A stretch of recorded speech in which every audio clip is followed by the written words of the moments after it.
Live from Chatterbox Sports Studios, it's Off the Bench with Thom Brennaman. Well, good morning and a pleasant good Wednesday morning to each and every one of you. Welcome to Off the Bench, presented by United Dairy Farmers. I'm Thom Brennaman alongside cast and crew. Casey McAllister, Paul Pritchner, the dunce over there with the headset on per usual, with a bad mustache. Brandon Seho. Gentlemen, good morning. Thom, how are you today? I'm doing great. You ready to go? Xavier, you got the sweatshirt on tonight. Big game tonight at the Cincinnati Center. Talk more about that later. Fair enough. We come your way Monday through Friday, 10 a.m. to noon Eastern Time. You can find us at YouTube/Chatterbox Sports. We always ask, if you wouldn't mind, please subscribe to the program. You can also find us streaming on Facebook on the Chatterbox Sports page, and please flip on the notification switch. If podcast form is more your cup of tea, we're right there. Just search Off the Bench with Thom Brennaman, and you're dialed in. Bengals back on the practice field today, preparing for round one of the National Football League playoffs. Sunday night against division rival Baltimore, kickoff at 8 o'clock. Will Lamar Jackson play? He's not done so since a Week 13 knee injury against Denver. In fact, he's not even practiced. Now, the NFL Network's Ian Rappaport says Jackson hopes to be back. But he added that those who have seen him trying to run around and work out are not so sure. Tyler Huntley, meanwhile, hopes to be ready in his place in case Jackson can't go. Huntley did not play last Sunday due to a shoulder injury. Now, the Ravens haven't signed Jackson, who's a free agent, but they did lock up linebacker Roquan Smith yesterday. 5 years, $100 million deal. $45 million of that is guaranteed. Highest salary guaranteed money ever in the history of the NFL for a linebacker. He's been worth it. Since trading for Smith from Chicago at the end of October, the Ravens defense has held 7 of their last 9 opponents to 15 points or less. Elsewhere, Giants GM Brad Holmes said Jared Goff is their guy in 2023 and 24. After leading Detroit to a 9-8 record this season, that was after a 1-6 start, Goff is signed through the 24 season. The Washington Commanders have fired O coordinator Scott Turner yesterday after a third straight disappointing season on offense. They were 20th in the league in yards, 26th in points, and in fairness, he had 3 quarterbacks, none of whom played very well for any extended period of time, and they lost their running back, Brian Robinson Jr., for 4 weeks after a gunshot wound. College basketball, we mentioned. Xavier, ranked number 12 in the country, tips it off tonight against Creighton at the Cincinnati Center. UC is home as well against East Carolina. Last night, the beat goes on for Kentucky. South Carolina beat them 71-68. The Wildcats are now 10-6 on the year. They may not make the NCAA tournament. North Carolina loses at Virginia, 65-58. Look out for Michigan State. It's normally their MO. They play everybody and his brother anywhere, anytime early. They get knocked around a little bit. They're starting to get it rolling. They beat number 18 Wisconsin in Madison last night. Ohio University, you always have to watch out for them. They knock off Ball State in Athens. That was an upset. Ball State was 11-3. Miami tops Buffalo 91-80, and Dayton moves to 12-5 with an 82-58 win at Fordham. Now coming up, Wednesday is always a big interview for us today, and we have a big one today. Former Bengals star wide receiver Tim McGee. We're going to talk with him a little bit about his career, and we're also going to talk with him about the Bengals. You see him all the time, or hear him all the time, on 700 WLW after each and every Bengals game, along with Chip Ludwig. They do a nice job. You guys have listened to that show, I'm assuming, from time to time. Yep. Yeah, anytime that I get through the post game with Dave Lapp and Dan Horde, I'm and Wayne listening Foxmiller. to him and Wayne Foxmiller. Yeah, he does a really good job. I really enjoy listening to him. Do you call in, Casey? No, I do not. I do not Do call you, in. Paul? No, I don't. You know, the one thing I like about Tim McGee, he's always been a good guy, and I was covering him back in my days at Channel 5 when the Bengals went to the Super Bowl of 89-88 season. But his perspective now on the team, he pulls no punches. I mean, when they're good, he'll lay it out there.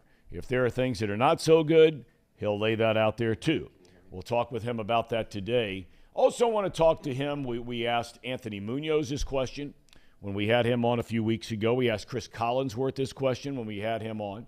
And I want to ask Tim McGee a little bit about it today, about, reliving the whole Stanley Wilson thing from that Super Bowl and what happened the night before the game against the San Francisco 49ers. Many of you are already in the chat. Is Tim here and ready to go? He is. He is. Timothy Dwayne Hackett McGee was born in Cleveland, Ohio. In August of 1964, he went to John Hay High School. That's a city school in Cleveland. Went on to star at the University of Tennessee. As a volunteer, he broke all the records. Receptions, receiving yards, touchdown receptions, was a first-team All-American his senior year. After his college career was over, he was selected in the first round of the NFL draft by the Bengals in '86. He would be a huge contributor to the Bengals over the next 8 years, both as a wide receiver and a kickoff return man. He helped lead the Bengals to the Super Bowl in '88. In fact, had a pair of very big receptions in that game. One, an 18-yarder, which set up the Bengals' first score of that game. Since retiring in 1996, he's been a very successful businessman. And we mentioned you hear him around Greater Cincinnati on 700 WLW talking about his former team. And it's a pleasure to be joined by number 85, Mr. Tim McGee. Tim, how are you, young man? You're looking good. I am doing excellent, but I will say this, Thom. In your intro, if my mother was still alive and you called me Hackett opposed to Hatchet, she would be coming after you. She would be coming after you, man. You know, that's on me. That is on me. Where does that name come from? That's a lengthy name, right? I mean, most of us have one middle name. You've got two of them. See, back in the day, you got whippings for not doing what you were supposed to do. I know that. And I'm well aware. My grandmother and my mother, that's my mother's maiden name. Okay. So when I turned professional, my mother's maiden name was my name all the way up until 5th grade. Then my parents got married. They wasn't married, but then they got married, and then I took on my dad's last name, which was McGee. So I'm just telling you, if you go outside the studio and you see the ghost of a 5'5" foot African-American woman chasing after you, you'll know who that is. I've been hoping a 5'5" African-American woman would chase after me for years. I don't know about the ghost part, but I mean, God bless her. God bless her. Hey, let me ask you. You know, I mentioned you grew up in Cleveland, and you just told us about your mom and dad getting married. You took on his name when you were 5. What was life like growing up in your household in Cleveland, Ohio? Well, it was fun. I'm from a, most people think when you're from when you're from the inner city and you went to an inner city high school, they think of dysfunction. That's just kind of common. That was not my case. I had two parents. We were, we scrapped, we grind. That's what we were taught. So I had two older sisters that beat me on a daily basis. And, I learned to respect women and take a good punch. But it was fun. It was a lot of fun. We call it the concrete jungle, but there was so much. I always say this, Thom, I have 2 degrees. I have 1 degree from the University of Tennessee, and I have another degree from the inner city of Cleveland. So one taught me how to deal with in a professional life, and one taught me how, to use common sense and just understand from top to bottom. And that has given me a lot of range to deal with, corporate America, or just dealing with kids that may not, have the, savviness of a well-spoken, articulate professional. So I love the range. I love the well-roundedness I had growing up. So I wouldn't trade that for anything in the world. Tim, you brought it up, and it's interesting because you're spot on the first perception a lot of people have. I had Bob Huggins on the program about, a month ago, maybe 3 weeks ago. Terry Nelson came on a week later, and we were talking about, the upbringing for so many of these kids, primarily African-American kids when you're talking about the inner city, but kids all over America, white, black, makes no difference, and how rare it is to grow up in a household that has two parents around and the difference that makes in all of the things that you just talked about. It does, because it adds balance, and you get both perspective.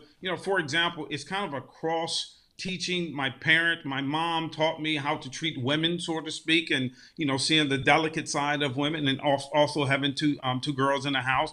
My dad taught me how to be a man. So you need that. So and especially at trying times, especially at when you drop a pass in the game, or you lose your girlfriend, or whatever happens, or you don't do well in school, or something tragic happens in the neighborhood. Different parents can give you that balance. They're your go-to. You kind of figure out which parent to go to for certain situations, and that's why I think it's important. And kudos to the mom that raised kids on their own, the single moms, and even the single dads. Kudos to them as well. But having that balance is very, very important, especially in the inner city. You were a great basketball player, too. When I was getting ready for this interview, I had no idea you grew up playing with Charles Oakley. I mean, good Lord. I mean, you talk about a guy now put a hurt on people. Was he beating people up in basketball back when you were playing with him? Actually, he was beating people up in basketball and football. So we always. I just talked to him the other day. Actually, when DeMar Hamlin got hurt that day, he called me. We probably talked for about 30, 40 minutes. But what a lot of people don't understand about him, football was his first love. So trust me, every Sunday I'm pretty much going to hear from him, because he loves football. He watches the game, and we sit and converse and talk about it. But he was a much, much tougher basketball player than he was football player, because he was able to get away with it. In football, he always says, and trust me, we still have this conversation today, that he could have played in the NFL. He could have been a tight end. He could have been a defensive end. And I'm like, why? The sport you picked, you were very, very good at it. But, I don't know how you would be feeling on Monday mornings if you were in the NFL. Was football your first love? Because you were a heck of a basketball player from what I read. Absolutely. Football was something that just came natural to me. It started on the streets. There's a story in the inner city of Cleveland. We did not have middle school football or sports. And then my what would be my ninth grade year in high school, we didn't have sports at all, because of they had a teacher strike and all that. So we played, and I know this is the dinosaur days, back when, the leather face masks, or leather helmets, I should say, but we played on the street. So it was a love, a passion for the game, and it wasn't really organized, but yet it was organized. So, although I loved basketball, and I used to always play in the off season, I would go to Chicago and visit Oak. And actually, we called him Country because of his name. So if you hear me call him Country, that's his nickname. But I would go and play with Michael and Horace and Scotty and all them. And, it kind of gave me a very clear perspective of where I was as a basketball player. Getting your shot blocked a lot with those guys, it doesn't bode well for your self-esteem as it pertains to basketball. And I had my shot blocked a lot. But I did a lot of talking, because I knew if I got them on the football field, and that was the unfortunate. Scotty and Mike, they talk all this trash about basketball, because I'm in obviously their profession, but I could never get them to come play some football, so I can beat up on them a little bit too. I got you. Why Tennessee? Well, there's a very interesting story about Tennessee. Why I chose Tennessee? I didn't. My high school coach chose Tennessee. Again, I was telling you about the background. It was a hot mess. It was dysfunctional. The Cleveland Public Schools was. I went from John Adams High School, which was a very prominent inner city high school, to John Hay High School. And when I got there, the first words out of the coach's mouth, he said, Sonny Harris is his name. And he came up to me, walked up, met me at the steps, and shook my hand and said, "How you doing? What school do you want to go to?" And he turned around, and I was like, "School, as in I'm already at John Hay. I don't really understand." He turned back around. I'll never forget. He turned back around and said, "I think we can get you at the University of Tennessee." So it was never really outside of my mind to really go somewhere else. And I remember Coach Harris taking me. And just to give you a funny story, well, it wasn't funny at the time. I had never been probably outside of a 5-mile radius of my home. That's just inner city living. Sure. And when we went took an unofficial trip to Ohio State. And when they came and got me on that Saturday morning, and we were going to stay overnight, I literally walked out with the clothes on my back. I had no idea you're supposed to, bring a toothbrush and toothpaste and an overnight bag. And I'll never forget, I knew something was going on because I sat in the back seat of Coach's car. And when I sat back there, I saw him and Miss Harris look at each other, and I was like, I did something wrong. I wonder if they're going to tell me. And they told me, so all's good. But he was the one that got me at the University of Tennessee, because we had John Hicks, who went to Ohio State, was the Outland Trophy or Lombardi Trophy winner. He had gone to Ohio State. Then Anthony Hancock had gone to the University of Tennessee, and it was, becoming wide receiver university. And, so he told me that's where I was going. And my dad was pleased. And then I was like, okay, that's fine. And it worked out well. Now Ohio State is considered to be, strangely enough, wide receiver U. They got all these guys going in the NFL, and Olave and Wilson had monster years as rookies this year, and Marvin Harrison Jr. and Smith and Jigma, blah, blah, blah.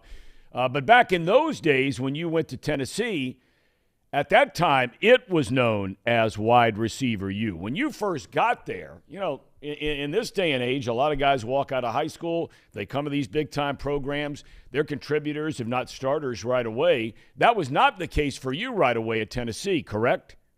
No, it wasn't. That was something we had to build. We built our program, starting with Hancock, then Willie Gault, Mike Miller, Darrell Wilson, so on and so forth. And, then I was able to insert my talents there and continue the tradition, and it's going on today. And let me say this, Tennessee is still wide receiver university, Thom. I'm coming after you, man. Come on. You ever say Ohio State is Come better than on, Tim. Come on, receiver. Tim. Good Lord. That was fixed, that whole thing. That guy winning the Bolitnikoff Award. Harrison Jr. is a monster. You know it, and I know it. The kid had a great year. I give it up to him. He had a great year. Now, wait a minute. I will agree with you. Marvin Harrison Jr. is a better prospect, had a better year, and is a better talent. In my mind, there's no question. The problem with college football, they sometimes spread things unfairly, like the, backup quarterback, how these guys get these awards is, that's another topic in itself for another day. Well, the kid had a great year, though, at Tennessee, and it was a shame what happened to their quarterback, because I don't think there's any doubt about it. If he doesn't get hurt, they're in that college football playoff this year. When you go down there, a name as the years go by that a lot of people don't talk much about anymore is Johnny Majors. He was at Pitt. He comes to Tennessee. He had a phenomenal coaching career. For those that don't know much about him, is he any different or the same kind of guy that a lot of these guys are now, the big-name college football coaches, whoever they are? Or was there something different about him? I thought he kind of set the bar, so to speak. I look at coaches, and you know how brutally honest I am. I look at college coaches, and I think the one characteristic most of them have is they're bullies. And Coach Majors was no different. And I don't mean that in a negative way. It's just they motivated through fear of taking your scholarship, fear if you didn't do this, there was going to be consequences for it. So he fit right in with the modern day coaches. He was not, he was a lot of positive things, a whole lot of positive things. And the one thing I loved about him is he was a communicator. But like most programs, unfortunately, those who produced for the university, and particularly the football program, was treated a little bit different than the ones that didn't produce. They were kind of thrown to the wayside. So, but Coach Majors, his personality, his strategy, his understanding of the game, and he was just so damn classy. And that's the one thing I absolutely loved about him. He was so classy, the way he carried himself, the way he's dressed, the way he made us carry ourselves in the way. And he let you be the individual. He didn't try to change your personality. You didn't have to, go around saying, yes, sir, no, sir. I just thought he was really grounded. But don't get me wrong, he was a hard ass. He was, he can get after you. Your senior year in '85 is one of the most memorable seasons in Tennessee football history, and it's a rich history. You have the great quarterback, Tony Robinson. He has a knee injury against Alabama. You had lost the week before, the only loss you had that year against Florida. But down the stretch, Darrell Dickey comes in. You end up winning the SEC, and then you win the Sugar Bowl. If Robinson doesn't go down, is that a national championship team at Tennessee? No doubt about it. Tony Robinson, and people just hadn't been able to appreciate his talent. He was the most talented quarterback that I've ever been around. Really? Oh my God, he was incredible. And I say that most people don't have. If you didn't follow him or see him, but that was one kid that literally had it all. I mean, he had the arm, he had the smarts, he just had the total package. And, that was so unfortunate that we lost him with that knee injury, and it changed the whole dynamics of our team. And, I remember I was never considered a knucklehead. And the only time I ever got I would say the nerves, the guts to kind of storm into a coach's meeting was, you mentioned that we tied Georgia Tech, because we lost Tony the week before, and we tried to change our offense and customize it to Darrell and do this and do that. And I would just, that's the only time in my 4-year college career, my 10-year NFL career, I actually went into the coach's office and I said, why don't we just be ourselves? Let Darrell just do same play, same thing, everything, and we'll adjust. So if he throws the ball not as long as Tony, if it's short, we'll come back and get it. But we are who we are. And, I was shocked because, number one, when I went out, I was probably as all nervous as ever, because that's just kind of outside my personality box. But, all in all, they listened. Coach Cutcliffe and Coach Majors and Kippy Brown, let's give it a shot. And we did, and we got on a roll. We ended up playing Miami in the Sugar Bowl, which was the funniest experience I've ever had, because we were the only underdogs and on the All-American trips, where I had, Bo Jackson, Leslie O'Neal, David Fulcher, Willie Anderson, Willie Smith, the tight end from Miami, and they talked so much trash all week long. And the irony of it all was we were the only team that won. They all lost. That's funny. You're a first-round pick by the Bengals. As a Cleveland kid, A, did you grow up a Browns fan? B, did you grow up despising the Bengals? I love the Browns. I absolutely love the Browns. The Cowboys was, one of my favorite teams, where they were America's team. I didn't really know much about the Bengals, quite honestly. Even when I was drafted, when they drafted me, I had no idea who the head coach was, because, I was considered a, one or first or second receiver to go off the board. And so the Bengals was picking 21st. So, actually, they were picking, I think, 14th and 21st with Joe, and they ended up picking Joe Kelly. So they didn't need a receiver. It's like, why in the hell would they pick me? They got Eddie Brown, who was the rookie of the year, Chris Collinsworth, All-Pro. What in the world are they going to do with me? So I never worked out with them, Tom. Never. Didn't know who they were, know nothing about them. So it was not anti-Bengals or pro-Bengals. They just was not on my radar. And when I heard I got drafted, I am telling you, man, for I would say a good 2 hours, probably 4 hours, my agent and we were just waiting around for me to get traded. I really thought I was going to get traded, but that didn't happen, as we know now. When you get to Cincinnati, you're number 85. I mean, I know you're asked about this all the time, but, the Bengals back in those days, they didn't have a Ring of Honor. They had the great Isaac Curtis. How did you get 85, and did you want 85? Well, it's a mixed bag of emotions. I walk in, and you're always interested to see what number they're going to give you. Are you going to, as a first round pick, are you going to, Mike Martin had 88, and that's the number I wore in college. Would I have to buy 88, or what number? Whatever. So I walked in, and Tom Gray, who was the equipment manager at the time, he put the jersey in my locker, and I looked at it, and I mean, I can't repeat the word I said, but it was like, you fill in the blank. I was like, oh my gosh, this is a setup. How in the world do I get this Legends number? An absolute legend.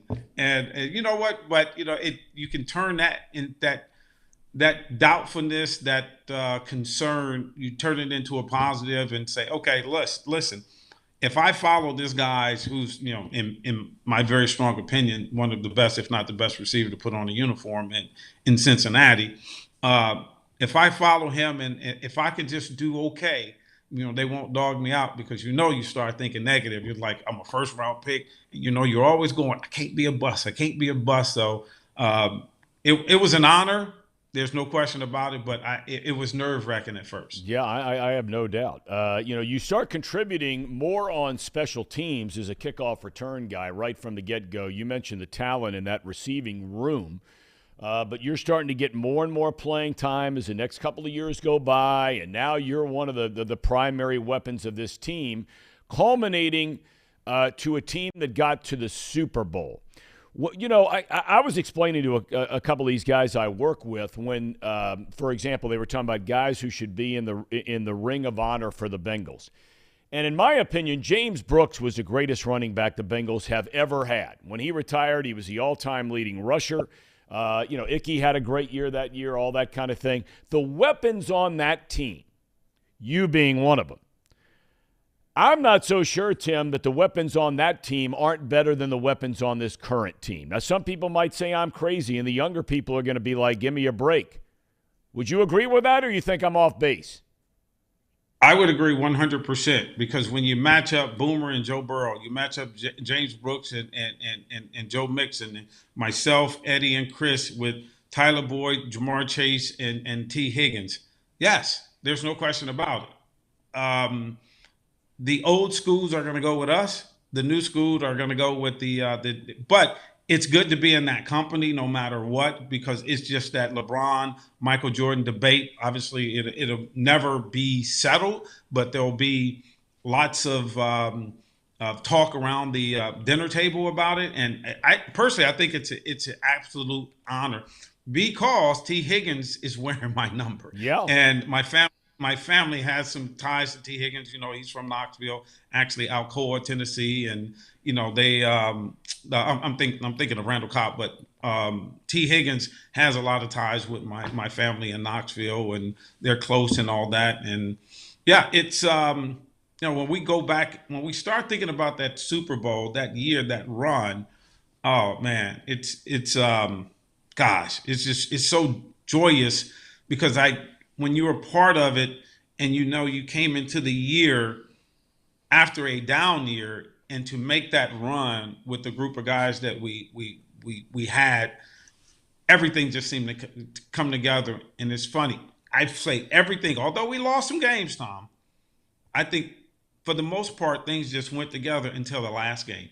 Yeah. And then the last game, we ran into a buzzsaw, and that was just an unfortunate incident that just we couldn't mentally recover from. I've always thought, Tim, and I've asked Chris Collinsworth, he's been on the show. I've asked Anthony this question, he's been on the show.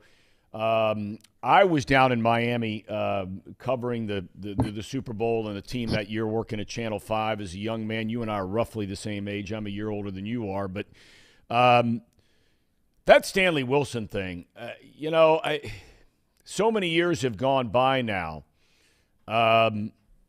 What do you remember most about that day before the game when you find out about it? How we found out. It was so surreal. We were sitting in as you know, we have a team meeting the night before the game. So we were going into our meeting, and we're never late on our meetings. Our meetings start on time. Matter of fact, as they all say, if you're not early, you're late. So we're sitting around, and the way it's handled for the viewers that don't know, first you go together, you come together as a team. Sam says something, and then the team breaks up offense, defense. Then you break up into your subgroups, so your wide receivers, running backs, whatever. And we were sitting around waiting, and I think the meeting started at 7:00. And while we were waiting, we're sitting around, and Eddie Brown is on my left side because obviously Eddie and I were pretty close, still are, and it gets to be like 7:01. Well, 7:01 may not mean a lot to some people, but for us, that's an eternity. And we're like, wow, we're running late. But it's a Super Bowl, something to expect. All right. Then it gets to be about 7:07. Then it's now 7:12. It's getting to be about 15 minutes late. And it's like, okay, wait a minute. And you can kind of tell something's eerie, something's not right. And you start taking roll call. And, it's a mental roll call at first. And then you start talking. It's like, where is everybody here? Just kind of looking around. And then Sam comes into the room before me personally. I didn't know who it was, but I knew something was going on. I just had no idea of the magnitude it would turn out to be. And then Sam comes in and he doesn't even like address the team. He just Stanley, and his first words out of his mouth was, "I'm sorry to report Stanley will not be with us tomorrow." Man, you talking about numb. You talking about mentally numb. But the first thing you want to do, you start thinking, I remember, did he die? Did he get hurt? What the hell's going on? So everyone just started looking around. I mean, from player to player. And, we're all in, let's just be honest, we're all in our subgroup. So, you're looking at the running backs going, what do you guys know? And, you're looking at the black guys and go, what do you guys know? And you're like, okay, somebody knows what the hell's going on. And then you look over at Jim Anderson, the running backs coach's face, and it's not good. I mean, you just know it's not good. And that was for me, that was the emotional letdown, because you don't say things like this. This is the BS that happens in sports. You can't say the real deal. And yeah, we can go out and put on our poker face and for the most part lie and tell people, oh, we'll be all right, we'll be fine. We're going to do it, because you're basically, you're fooling yourself. You're being delusional. He was our heart and soul of our team. And, by the way we lost him, the fact that we lost him, you can't make adjustments, because he's the lead back, on the pepper plays, which are the play actions. He's the lead back for Ickey and James Brooks and so on and so forth. Remember, Ickey didn't block for James Brooks, and James Brooks didn't block for Ickey. It was Stanley. So, we lost. I mean, I personally felt from an offensive side, we lost our heart and soul in Stanley. And on our defensive side, we lost our heart and soul, which was Tim Crumrice. So we had, the hill was just too high for us or too steep, I should say, for us to climb it. We just couldn't climb it. You watch the Bengals play each and every week. You were in the huddle with Boomer Esiason. Similarities, differences between Boomer and Joe Burrow? You know what? The similarities are this. They're both leaders by nature. Organically, these guys got it. I could see, it's just that certain air, that certain capture the room, that certain the leadership qualities that both of them have is something that, as they say, you just can't teach it. And Boomer just took command, not of just the offense, not just the defense, not just the team, not just the locker room and the training room. Boomer, in my opinion, like Joe, he took control and command of the entire organization. And those are the similarities. You can go to the physical similarities of arm strength. Obviously, one was left-handed, one was right-handed. Success, you can – when you look at them two, you go, wow. I go, because I've obviously caught passes from Boomer, and I cover Joe. I see a guy that I see two guys that, they basically had the steering wheel, and they'll guide their teams wherever the team may go. I don't see a lot of differences, because Boomer was surrounded with talent. Joe surrounded with talent. I think they're both smart. The relationship, one things that people don't talk a lot about, the relationship and bond Boomer had with Sam and Joe has with Zach. That, to me, that added quality to me is what really makes them special. Zach Taylor is still so young. And look, when he first got here, he didn't have many good players. Now he does, and he continues. I think we're all watching him grow and evolve as a leader and being more comfortable as the head coach. Publicly, I'm sure in the locker room, he's been more than comfortable with that for a long, long time. Sam Weish is still one of the most beloved figures in the history of the Bengals. I get choked up just thinking about the guy, because I just thought he was such a beautiful human being, all the way down to his core. Didn't mean he was perfect. Nobody's perfect. We know that. But, when you look at those two guys, both offensive-minded guys, came in with that reputation. What are the similarities and differences from what you've been able to tell between those two guys? I tell you, this is going to sound really interesting. For me, is really interesting. Is I know we can talk about the X's and O's. We can talk about the relationship with Joe, and we can talk about the relationship with Boomer. We can talk about how they had the type of experience. Sam had a lot of experience. Obviously, Zach didn't, and they grew. And like I said, I don't know what type of person Zach is because I haven't really been in a, let's say, intimate setting where I get to know him as a person from the heart out. Sam, I obviously know. But the most intriguing similarity to me that both has is both of them ability to gain confidence in the ownership and have the ownership follow behind them opposed to lead them. I don't know what Zach did. I don't know what Zach said during his interviewing process, but knowing Sam, how Sam would defend us to Mike and demand certain things, and Mike would actually follow Sam leads. Not all the time, but sometimes, and I'm pretty sure that happens with Zach. But whatever Zach has done to get Katie and Troy, Duke and Mike to believe in his system, that's been the key to their success, in my very strong opinion. I saw it materialize with Sam, and I saw how Sam made just little bitty adjustments, whether it was where we sat in training camp or having a stool in front of the locker. He brought Mike along. And, when you have management behind you, now you have all three phases, players, coaches, and management on the same page. That's when you start getting things flowing in the right direction, both short and long term. We're going to circle back to the current Bengals here in a minute, but I want to ask you a couple more questions about your career. And you have the big breakout year where you have the 65 receptions, you go for over 1,200 yards and score 8 touchdowns. Statistically, anyway, it was the best year of your career. When you have that kind of season, you've been surrounded by a lot of good talent. You still had a lot of good talent, but now you're starting to become more and more of the man as far as the receiver room is concerned. Chris had retired. There were a lot of things, moving parts that were starting to happen.